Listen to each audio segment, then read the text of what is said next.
আসসালামু আলাইকুম। এডুকেশন পয়েন্টে আপনাকে স্বাগতম। এডুকেশন পয়েন্টের আজকের আয়োজনে থাকবে পরিবার পরিকল্পনা অধিদপ্তরের সহকারী পরিকল্পনা কর্মকর্তা 2012 সালে আসা বিগত সালের প্রশ্ন উত্তর। 1 নম্বর প্রশ্ন, বাংলা সাহিত্যের প্রাচীনতম নিদর্শন চর্যাপদ পাওয়া যায় কোথায়?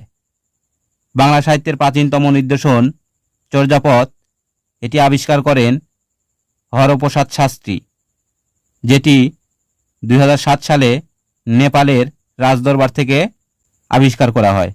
তাহলে অ্যান্সার নেপালে। বাংলা ভাষা কোন ভাষাগোষ্ঠীর সদস্য? বাংলা ভাষা হল ইন্দ্রো ইউরোপীয় ভাষাগোষ্ঠীর সদস্য। অ্যান্সার ইন্দ্রো ইউরোপীয়। বাংলা ভাষার ইতিবৃত্ত গ্রন্থের রচয়িতাকে? বাংলা ভাষার ইতিবৃত্ত গ্রন্থটির রচয়িতা হলেন ডক্টর মোহাম্মদ শহীদুল্লাহ। অপরদিকে বাংলা সাহিত্যের ইতিবৃত্ত যেটি রচনা করেছেন মোহাম্মদ আব্দুল হাই ও সৈয়দ আলী আহসান। বাংলা সাহিত্যের ইতিবৃত্ত এটি রচনা করেছেন মোহাম্মদ আব্দুল হাই ও সৈয়দ আলী আহসান। প্রশ্নটিও অত্যন্ত গুরুত্বপূর্ণ। কাকে বাংলার গদ্যের জনক বলা হয়? বাংলার গদ্যের জনক বলা হয় ঈশ্বরচন্দ্র বিদ্যাসাগরকে। অ্যান্সার ঈশ্বরচন্দ্র বিদ্যাসাগর। বাংলা সাহিত্যের প্রথম সার্থক ঔপন্যাসিক কে? বাংলা সাহিত্যের প্রথম সার্থক ঔপন্যাসিক হলেন বঙ্কিমচন্দ্র চট্টোপাধ্যায়। অ্যান্সার বঙ্কিমচন্দ্র চট্টোপাধ্যায়। কলকাতায় ফোর্ট উইলিয়াম কলেজে বাংলা বিভাগ খোলা হয় কত সালে? ফোর্ট উইলিয়াম কলেজে বাংলা বিভাগ খোলা হয় 1801 সালে, কিন্তু ফোর্ট উইলিয়াম কলেজ প্রতিষ্ঠিত হয় 1800 সালে। কোনটি প্রহসন? এখানে 7 বার একাদশী এটি একটি প্রহসন, যেটি লিখেছেন দীনবন্ধু মিত্র। শেষের কবিতা কোন ধরনের রচনা? শেষের কবিতা হলো রবীন্দ্রনাথ ঠাকুরের একটি উপন্যাস। অ্যান্সার উপন্যাস। বিদ্রোহী কবিতাটি কবি কাজী নজরুল ইসলামের কোন কাব্যগ্রন্থের অন্তর্ভুক্ত? বিদ্রোহী কবিতাটি কবি কাজী নজরুল ইসলামের অগ্নিবীণা কাব্যের দ্বিতীয় কবিতা, অর্থাৎ এটি অগ্নিবীণা কাব্যের অন্তর্ভুক্ত। অগ্নিবীণা কাব্যের প্রথম কবিতা হল প্রলয় উল্লাস। অগ্নিবীণা কাব্যটি 1921 সালে সাপ্তাহিক বিজলি পত্রিকায় প্রকাশিত হয়। বাংলা ভাষায় চলিত রীতির প্রবর্তনে উল্লেখযোগ্য ভূমিকা রেখেছেন কে? বাংলা ভাষায় চলিত রীতির প্রবর্তনের উল্লেখযোগ্য ভূমিকা রেখেছেন প্রমোদ চৌধুরী। অ্যান্সার প্রমোদ চৌধুরী। কোনটি মুক্তিযুদ্ধ ভিত্তিক নাটক? অপশনগুলোর মধ্যে পায়ের আওয়াজ পাওয়া যায় এটি একটি মুক্তিযুদ্ধ ভিত্তিক নাটক, যেটি লিখেছেন সৈয়দ শামসুল হক। কাদো নদী কাদো উপন্যাসের লেখক কে? কাদো নদী কাদো উপন্যাসটির লেখক হলেন সৈয়দ অলিউল্লাহ। অ্যান্সার সৈয়দ অলিউল্লাহ। সৈয়দ অলিউল্লাহর উল্লেখযোগ্য একটি নাটক হল বহিপীর। পানি শব্দটি কোন ভাষা থেকে আগত? পানি শব্দটি এটি একটি হিন্দি ভাষা, যার সংস্কৃত ভাষা হল জল। কোনটি বিদেশি শব্দ নয়? 14 নম্বর প্রশ্ন, কোনটি বিদেশি শব্দ নয়? এখানে ঢিকি বিদেশি শব্দ নয়, এটি একটি দেশি শব্দ। অর্ধতৎসম শব্দ কোনটি? অপশনগুলোর মধ্যে গিন্নি এটি একটি অর্ধতৎসম শব্দ। লিঙ্গান্তর হয় না এমন শব্দ কোনটি? লিঙ্গান্তর হয় না সেটি হলো কবিরাজ। কবিরাজের কোনো লিঙ্গান্তর হয় না। এক কথায় প্রকাশ হাতির ডাক। হাতির ডাকের এক কথায় প্রকাশ হলো বৃংহিত। অ্যান্সার বৃংহিত। বাংলা ব্যঞ্জনবর্ণ কয়টি? বাংলা ব্যঞ্জনবর্ণ হল ৩৯টি। কোনটি খাঁটি বাংলা উপসর্গ? অপশনগুলোর মধ্যে অস এটি একটি খাঁটি বাংলা উপসর্গ। কোনটি উপমিত কর্মধারায় এর উদাহরণ? এখানে উপমিত কর্মধারার উদাহরণ হল করপল্লব। অ্যান্সার করপল্লব। উষ্ণ শব্দের যুক্ত অক্ষরটি কোন কোন বর্গের সমন্বয়ে গঠিত? উষ্ণ শব্দের যুক্ত অক্ষরটি মূর্ধন্য ষ বা পেটকাটা মূর্ধন্য ষ এবং মূর্ধন্য এর সমন্বয়ে উষ্ণ শব্দের যুক্ত বর্ণটি গঠিত হয়েছে। কুঞ্জর শব্দের অর্থ কী? কুঞ্জর শব্দের অর্থ হল হাতি। কুঞ্জর শব্দের অর্থ হল হাতি। বাক্য গঠনের অপরিহার্য অঙ্গ কোনটি? বাক্য গঠনের অপরিহার্য অঙ্গ হল ক্রিয়া। ইংলিশে তাকে বলা হয় ভার্ব, অর্থাৎ ক্রিয়া ছাড়া বাক্য গঠন করা যায় না। নেমেসিস নাটকটির লেখককে? নেমেসিস লিখেছেন নুরুল মোমেন। অ্যান্সার নুরুল মোমেন। বাংলা ভাষায় মাত্রাহীন বর্ণের সংখ্যা কয়টি? বাংলা ভাষায় মোট বর্ণ রয়েছে 50টি, যার মধ্যে 39টি হল ব্যঞ্জনবর্ণ এবং 11টি হল স্বরবর্ণ। এর মধ্যে মাত্রাহীন বর্ণ হল 10টি এবং অর্ধমাত্রার বর্ণ হল 8টি। পূর্ণমাত্রার বর্ণ হল 32টি। প্রশ্নটি অত্যন্ত গুরুত্বপূর্ণ। প্রায় সব ধরনের চাকরির পরীক্ষায় প্রশ্নটি এসে থাকে। Pilferage is a soft word for stealing.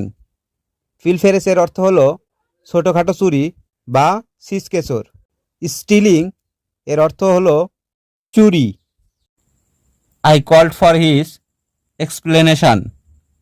Here call for means এখানে call for একটি পার্টস যার অর্থ হল মুলতবি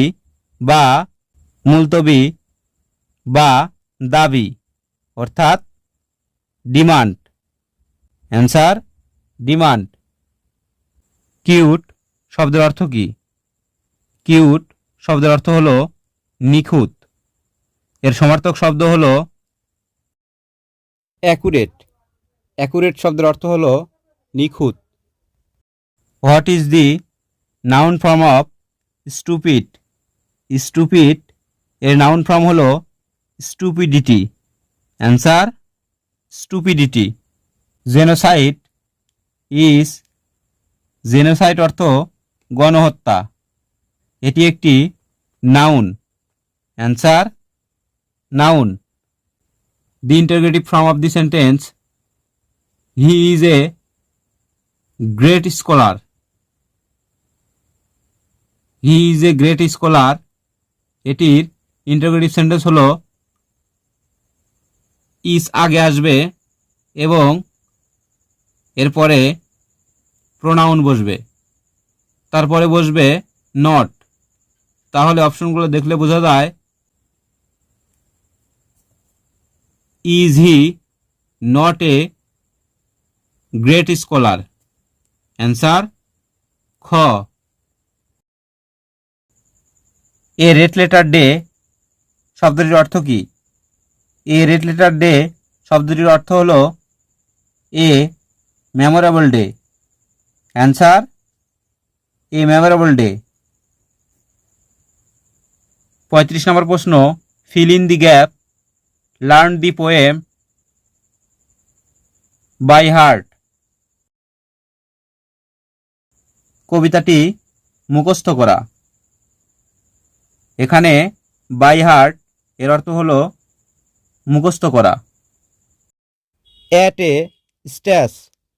অ্যাট এ স্ট্যাচ এর অর্থ হল এক নাগারে অথবা একটানা কোনো কিছু করা। তাহলে অর্থের মিল পাওয়া যায় উইদাউট ব্রেক। উইদাউট ব্রেক এর অর্থ হলো একটানা, অর্থাৎ বিশ্রাম না নিয়ে কোনো কিছু করা। Which word is a masculine gender? এখানে পুরুষ লিঙ্গ হলো অক্স, এর অর্থ হলো ষাঁড়।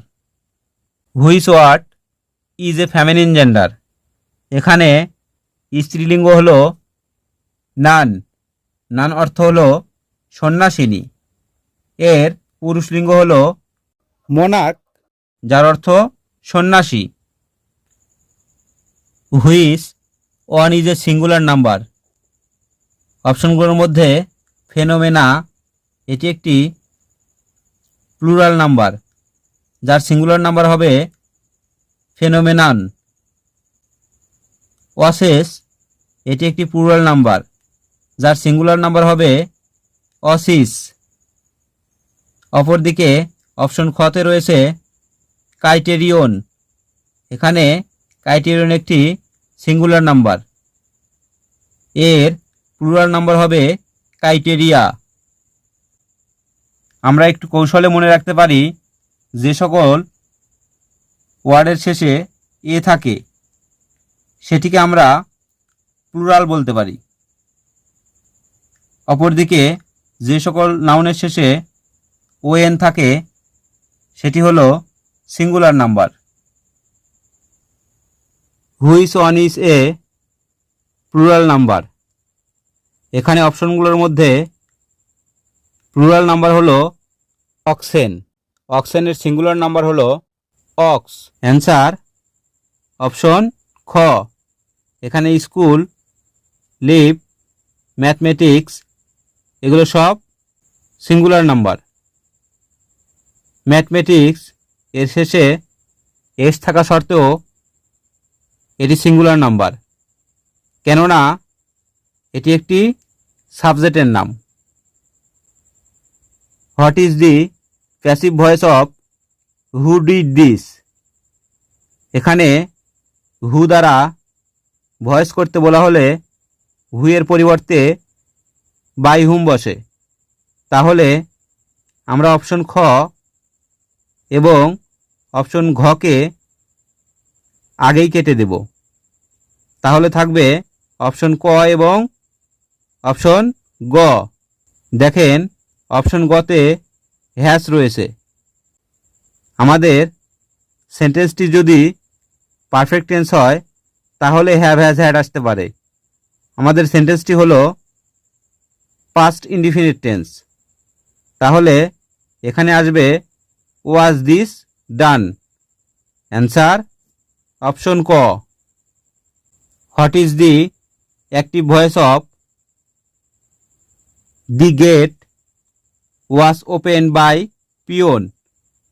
তাহলে এখানে রয়েছে প্যাসিভ ভয়েসে, আমাদেরকে করতে হবে অ্যাক্টিভ ভয়েসে।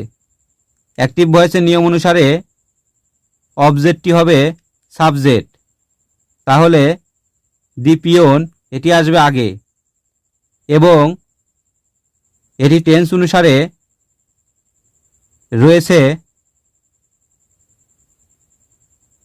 পাস্ট টেন্স, তাহলে বসবে the peon opened the gate. Answer option ক, the peon open the gate. De facto এর অর্থ কি? ডিফ্যাক্টো এর অর্থ হলো প্রকৃতপক্ষে, অর্থাৎ in fact. Answer in fact. Proclaim means, proclaim অর্থ হলো প্রচার করা, তাহলে প্রোক্লাইম এর সমার্থক শব্দ হবে অ্যানাউন্স। Answer announce.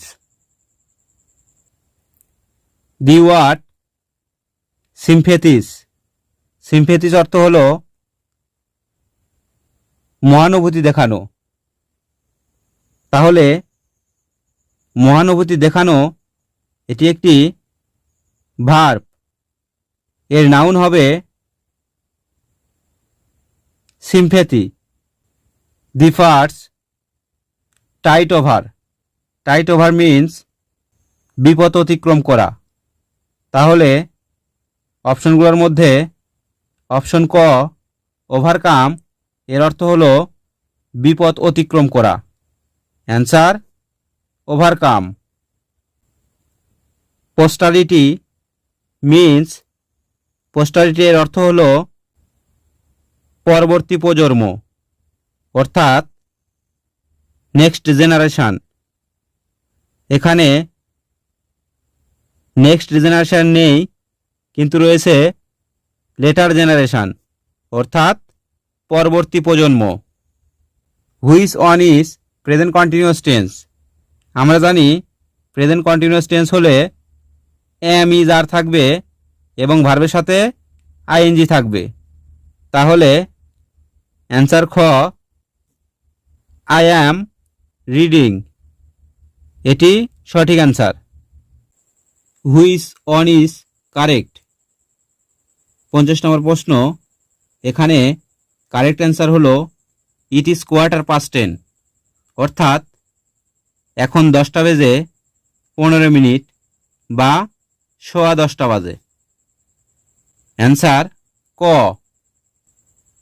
51 নম্বর প্রশ্ন, যদি এন এবং পি অযুগ্ম সংখ্যা হয় তবে নিচের কোনটি অবশ্যই যুগ্ম হবে, অর্থাৎ এন এবং পি বিজোড় সংখ্যা, তাহলে নিচের কোনটি জোড় সংখ্যা হবে।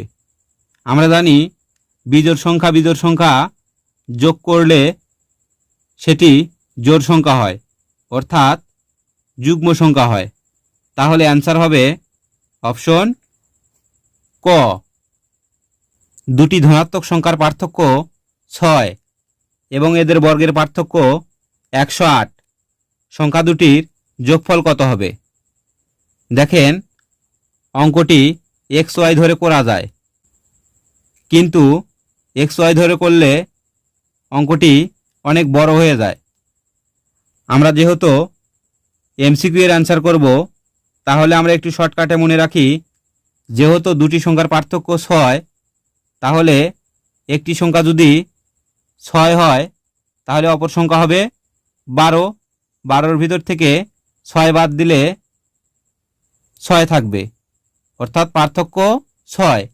তাহলে আমরা 12-র বর্গ করলে পাই 144 এবং 6-এর বর্গ করলে পাই 36। 144-এর ভিতর থেকে 36 বাদ দিলে থাকে 108। তাহলে আমাদের সংখ্যা দুটি হবে 12 এবং 6, অর্থাৎ সংখ্যা দুটির যোগফল হবে 12 আর 6 18। অ্যান্সার 18। 3 জন লোকের ওজনের গড় 53 কেজি। এদের কারো ওজন 51 কেজির কম নয়, অর্থাৎ সর্বনিম্ন ওজন 51 কেজি। এদের একজনের সর্বোচ্চ ওজন কত হতে পারে। তাহলে 3 জনের গড় ওজন 53 কেজি, আমরা 53কে 3 দ্বারা গুণ করব, তাহলে আসে 3 তিরিকে 9 এবং 3 পাঁচা 15, 159 কেজি। এর ভেতর থেকে আমরা সর্বনিম্ন ওজন 51 কেজি বাদ দিব, অর্থাৎ যেহেতু দুজন লোকের ওজন সর্বনিম্ন 51 কেজি, অর্থাৎ 51 আর 51 যোগ করলে হয় 102। আমরা 159-এর ভিতর থেকে 102 বাদ দিব, তাহলে যেটি পাবো সেটি হবে একজন লোকের সর্বোচ্চ ওজন।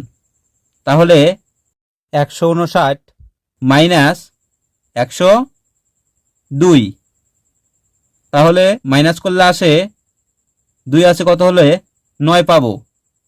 এখানে আসে 7, 0 আছে কত হলে 5 পাবো, তাহলে 5 1 1 মিলে গেলে 0, বামের 0 পড়ে না, তাহলে আমরা পেলাম 57 কেজি, অর্থাৎ একজন লোকের সর্বোচ্চ ওজন হবে 57 কেজি। একটি সমদ্বিবাহু ত্রিভুজের ভূমি 16 একক এবং অন্য বাহুদ্বয়ের প্রতিটি 10 একক। ত্রিভুজটির ক্ষেত্রফল কত হবে? দেখেন, সমবাহু ত্রিভুজ, সমদ্বিবাহু ত্রিভুজ এবং বিষমবাহু ত্রিভুজ, এদের ক্ষেত্রফল নির্ণয়ের জন্য আলাদা আলাদা সূত্র রয়েছে। সমদ্বিবাহু ত্রিভুজের ক্ষেত্রফল নির্ণয়ের সূত্রটি হলো b/4 √4a² - b²।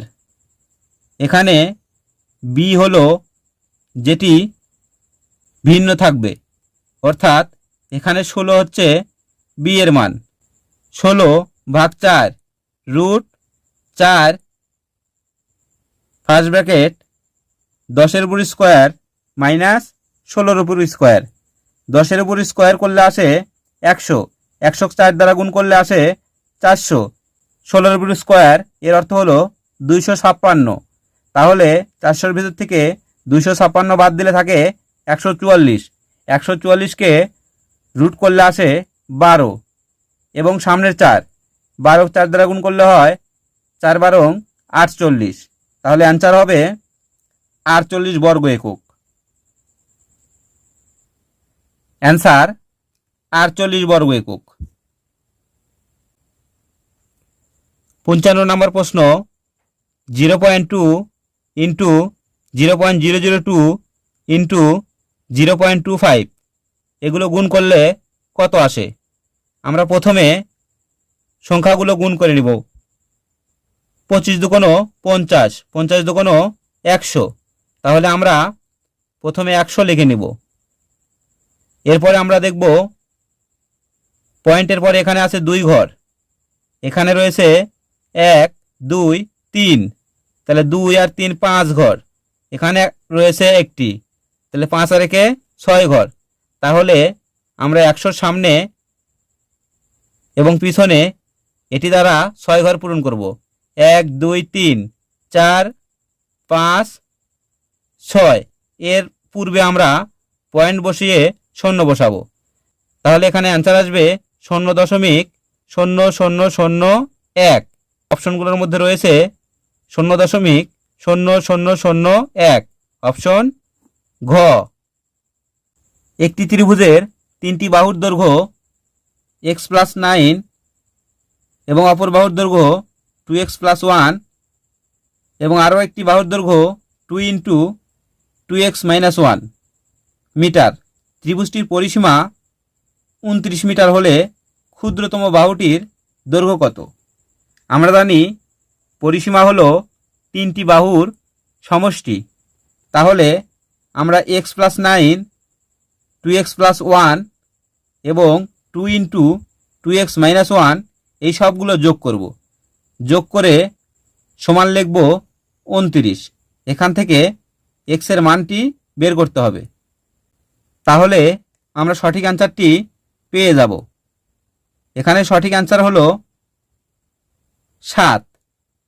সবচেয়ে ক্ষুদ্রতম বাহুর দৈর্ঘ্য 7। 57 নম্বর প্রশ্ন, 3 এর পাওয়ার রয়েছে x+2 = 81। এটি হলে 3 এর পাওয়ার x-2 এর মান কত হবে? তাহলে দেখেন, এখান থেকে আগে x এর মানটি বের করতে হবে। x এর মান বের করতে হলে এখানে বা 3x পাওয়ার 2 = এখানে 81কে ভেঙে 3-র উপর 4 করলে 81 হয়। তাহলে উভয় পক্ষ থেকে 3 উঠিয়ে দিতে হবে। এরপর x+2 থাকে, 2 যেহেতু যোগ অবস্থায় রয়েছে ওই পাশে গেলে মাইনাস হবে। তাহলে 4 - 2 অর্থাৎ x এর মান পাই আমরা 2। তাহলে এখানে x এর মান যদি আমরা 2 বসিয়ে দেই, 2 - 2 অর্থাৎ 0 হয়। কোনো সংখ্যার উপর 0 এর অর্থ হলো এর মান 1। এটি সূচক এবং লোগারিদমের সূত্র অনুসারে কোনো সংখ্যার উপর 0 মানে এর মান 1। তাহলে অ্যান্সার 1। প্রয়োজনীয় জিনিসপত্র না থাকায় আমরা ম্যাথগুলোর সমাধান করতে পারছি না, সেজন্য আন্তরিকভাবে দুঃখিত। তাই আমরা ম্যাথ কোশ্চেনগুলো ইনশাল্লাহ পরবর্তী কোনো এক সময় দেখব। এখন আমরা চলে যাই সাধারণ জ্ঞানে। 75 নম্বর প্রশ্ন, কোন রোগটি মশার কামড়ে হয় না? এখানে মশার কামড়ে হয় না কনজাংটিভাইটিস। Answer conjunctivitis. কনজাংটিভাইটিস এটি একটি চোখের রোগ, যা সাধারণত ব্যাকটেরিয়া বা ভাইরাস দ্বারা হয়ে থাকে। 76 নম্বর প্রশ্ন, মুক্তিযুদ্ধ চলাকালীন সময়ে প্রবাসী গণপ্রজাতন্ত্রী বাংলাদেশ সরকারের অস্থায়ী সচিবালয় কোথায় ছিল? মুক্তিযুদ্ধ চলাকালে বাংলাদেশের সচিবালয় ছিল 8 নং থিয়েটার রোড, কলকাতাতে। অ্যান্সার 8 নং থিয়েটার রোড, কলকাতা। কোন পদটি সাংবিধানিক পদ নয়? এখানে উল্লেখ্য অপশন গতে চেয়ারম্যান মানবাধিকার কমিশন, এটি কোনো সাংবিধানিক পদ নয়। অপরদিকে প্রধান নির্বাচন কমিশনার, এটি সাংবিধানিক পদ। চেয়ারম্যান সরকারি কর্ম কমিশন, এটি সাংবিধানিক পদ। মহা হিসাব নিরীক্ষক ও নিয়ন্ত্রক, এটি সাংবিধানিক পদ। চেয়ারম্যান মানবাধিকার কমিশন, এটি সাংবিধানিক পদ নয়। 22 শ্রাবণ কেন স্মরণীয়? 22 শ্রাবণ স্মরণীয় কেননা এটি কবিগুরু রবীন্দ্রনাথ ঠাকুরের প্রণয় দিবস, অর্থাৎ 22শে শ্রাবণ এই দিনটিতে কবি রবীন্দ্রনাথ ঠাকুর মৃত্যুবরণ করেন। তিনি জন্মগ্রহণ করেন 25শে বৈশাখ 1268 বঙ্গাব্দে এবং মৃত্যুবরণ করেন 1348 22শে শ্রাবণ। বাংলা সনের প্রবর্তক কে? বাংলা সনের প্রবর্তক সম্রাট আকবর। অ্যান্সার সম্রাট আকবর। উল্লেখ্য যে সম্রাট আকবরের পুরো নাম হল জালালউদ্দিন মোহাম্মদ বিন আকবর। বাংলাদেশে সর্বাধিক বৈদেশিক মুদ্রা অর্জনকারী শিল্প কোনটি? বাংলাদেশে সর্বাধিক বৈদেশিক মুদ্রা অর্জনকারী শিল্প হল রেমিটেন্স গার্মেন্টস, অর্থাৎ তৈরি পোশাক। অ্যান্সার তৈরি পোশাক। বিখ্যাত সামুরাই শব্দটি ব্যবহৃত হয় জাপানে। পানামা খাল কোন মহাসাগরকে যুক্ত করেছে? পানামা খাল যুক্ত করেছে আটলান্টিক মহাসাগর এবং প্রশান্ত মহাসাগরকে। অ্যান্সার আটলান্টিক মহাসাগর এবং প্রশান্ত মহাসাগর। মিয়ানমারের বিরোধী দলনেত্রী আং সান সুচির রাজনৈতিক দল কোনটি? মিয়ানমারের বিরোধী দলনেত্রী নোবেলজয়ী আং সান সুচির রাজনৈতিক দল হল ন্যাশনাল লীগ অফ ডেমোক্রেসি। তাহলে অ্যান্সার হলো National League of Democracy. A Long Walk to Freedom গ্রন্থটির লেখক কে? A Long Walk to Freedom গ্রন্থটির লেখক হলেন Nelson Mandela. Answer Nelson Mandela. Madonna 43 চিত্রটি কার আঁকা? ম্যাডোনা 43 এটি এঁকেছেন শিল্পাচার্য জয়নুল আবেদিন। ভারতের সাথে বাংলাদেশের পানি চুক্তি কোথায় স্বাক্ষরিত হয়? ভারতের সাথে বাংলাদেশের পানি চুক্তি স্বাক্ষরিত হয় নয়াদিল্লিতে। এটি স্বাক্ষরিত হয় 12 ডিসেম্বর 1996 সালে। এর মেয়াদকাল 30 বছর। কোনটিকে ইউরেশিয়ান রাষ্ট্র হিসেবে বিবেচনা করা হয়? ইউরেশিয়ান রাষ্ট্র এর অর্থ হল এমন একটি দেশ যে দেশ ইউরোপ এবং এশিয়া দুই দেশেই অবস্থিত। এরকম রাষ্ট্র হল তুরস্ক। তুরস্কের ইস্তাম্বুল শহরটি, যার কিছু অংশ এশিয়া মহাদেশের মধ্যে এবং কিছু অংশ ইউরোপ মহাদেশের মধ্যে, এজন্য তুরস্ককে বলা হয় ইউরেশিয়ান কান্ট্রি। সুনামি শব্দটি কোন দেশি? সুনামি এর অর্থ হল জলোচ্ছ্বাস। এটি একটি জাপানি শব্দ। ভারতের বর্তমান রাষ্ট্রপতি কে? ভারতের বর্তমান রাষ্ট্রপতি হলেন দ্রৌপদী মুর্মু। তিনি 15তম রাষ্ট্রপতি। ডটার অব দি ইস্ট কাকে বলা হয়? ডটার অব দি ইস্ট বলা হয় বেনজির ভুট্টোকে। পাকিস্তানের বেনজির ভুট্টোকে বলা হয় ডটার অব দি ইস্ট। ভূমিকম্প নির্ণায়ক যন্ত্রের নাম হলো সিসমোগ্রাফ। Answer seismograph. প্রথম সাব গেম কোথায় অনুষ্ঠিত হয়? প্রথম সাব গেম অনুষ্ঠিত হয় কাঠমান্ডুতে।